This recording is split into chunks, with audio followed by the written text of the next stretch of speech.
अस्सलाम वालेकुम dear students, I am गुलाम अब्बास। आज जो हमारा टॉपिक है यूनिट नंबर 3 का वो Newton's laws of motion.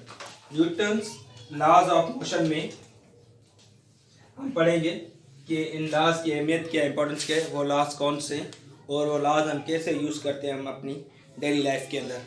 Newton's laws was well stated by Newton in 1687। Newton's ने अपने इन लॉज को जो ना वो बयान किया था अपने बुक के अंदर। उस बुक का नाम था प्रिंसिपिया मैथमेटिका। इसका कंप्लीट जो नाम वो ये कि फिलोसोफिया नेचुरलिस प्रिंसिपिया मैथमेटिका। इस बुक के अंदर न्यूटन ने अपने लॉज को डिस्क्राइब किया था। वो लॉज तीन थे, first law of motion, second law of motion and third law of motion. ये तीनों लॉज हैं जो क्लासिकल मैकेनिक्स की बुनियाद रखते हैं। These laws laid the foundation of classical mechanics। ये फिजिक्स की फील्ड्स में से एक फील्ड है, like as other fields of physics, quantum mechanics, Einstein physics, उन फील्ड्स में से एक फील्ड ये भी क्लासिकल मैकेनिक्स, जहाँ पर न्यूटन्स के तीनों लॉज ऑपरेट होते हैं। First law of motion, this law is also known as law of inertia. अब ये लॉज हम अपनी लाइफ के अंदर यूज करते हैं। हमारी जितनी भी क्लासिकल मैकेनिक्स है, for the motion of car, motion of person, motion of plane, motion of anything, by which we are seeing them with our naked eyes. The first law is also known as law of inertia।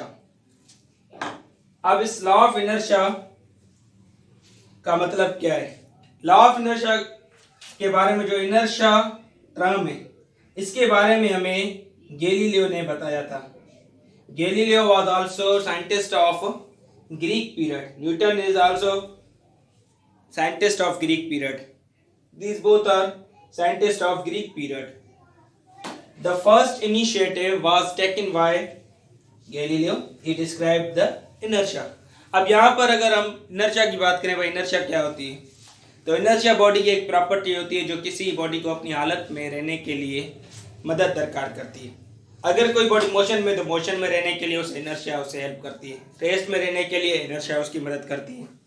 First law की अगर हम बात करें concept map के हिसाब से, जो first topic हमारे पास है फर्स्ट लॉ ऑफ मोशन, उसके बाद हम सेकंड लॉ डिस्कस करेंगे, उसके बाद थर्ड लॉ ऑफ मोशन के बारे में। According to first law of motion, it has two parts. इस लॉ के अंदर दो पार्ट्स हैं। First part about force, second part about inertia। The statement of first law is that body continued its original state if or until and unless there is no any unbalanced force applied on an object।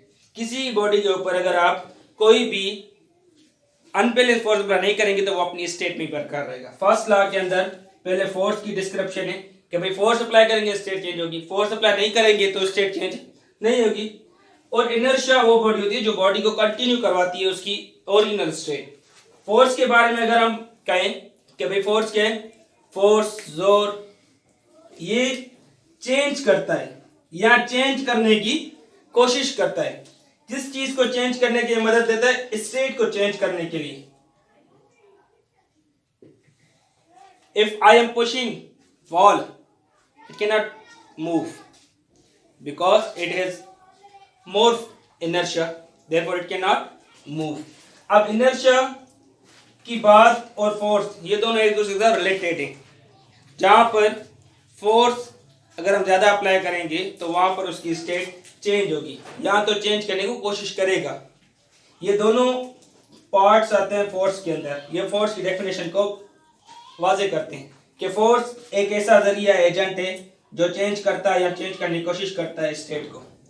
अब inertia बात करें, property of body by which it remains in its state of rest और motion. ये body की असल हालत को बरकरार रखने में उसे मदद देता है।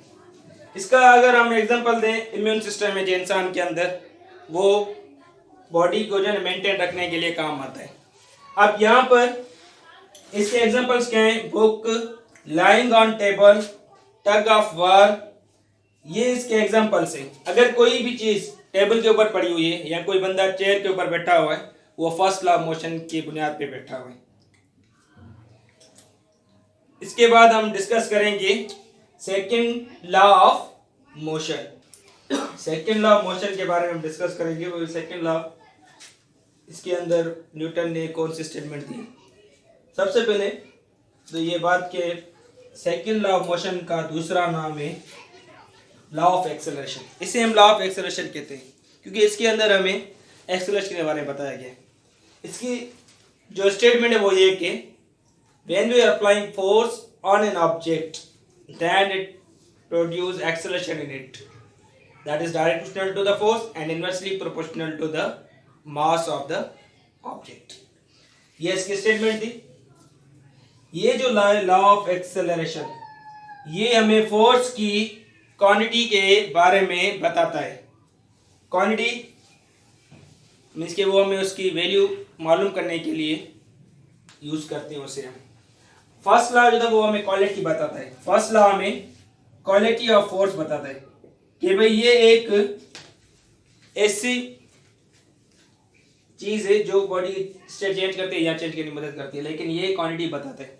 इसका जो फार्मूला है इस लॉ में, सेकंड लॉ ऑफ मोशन का, वो F is to ma।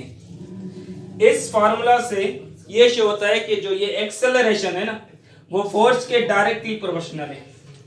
Acceleration is directly proportional to the force applied and acceleration is inversely proportional to the mass. Force के डायरेक्ट प्रोपोर्शनल और इसके inversely. A is directional to the force and A is inversely proportional to the m. If mass is constant, acceleration is directional to the force and acceleration inversely proportional to the mass. If mass is constant, then acceleration is equal to mf upon m and f is equal to ma. This is formula for force. अब इसके examples कौन से? Drag racer, जो drag racers होते हैं वो second law of motion के ऊपर आते हैं। तो जितना हम फोर्स ज़्यादा अप्लाई करेंगे उतनी कोई भी ऑब्जेक्ट जिसे हम ड्रैग करें वो ज़्यादा ड्रैग होगी। और पुश कार एंड बस विद द सेम फोर्स, अगर हम किसी भी कार को या फिर एक बड़ी बस को सेम फोर्स अप्लाई करें तो इसके अंदर एक्सेलरेशन ज्यादा होगी और इसके अंदर एक्सेलरेशन कम होगी। ये एग्जांपल है सेकंड लॉ ऑफ लॉ है थर्ड लॉ ऑफ मोशन। इस लॉ का दूसरा नाम है law of action and reaction. Law of action and reaction, हम इसे लॉ ऑफ एक्शन रिएक्शन क्यों कहते हैं? क्योंकि इसकी स्टेटमेंट से वाज़ेह है कि भाई for every action there is equal but opposite reaction.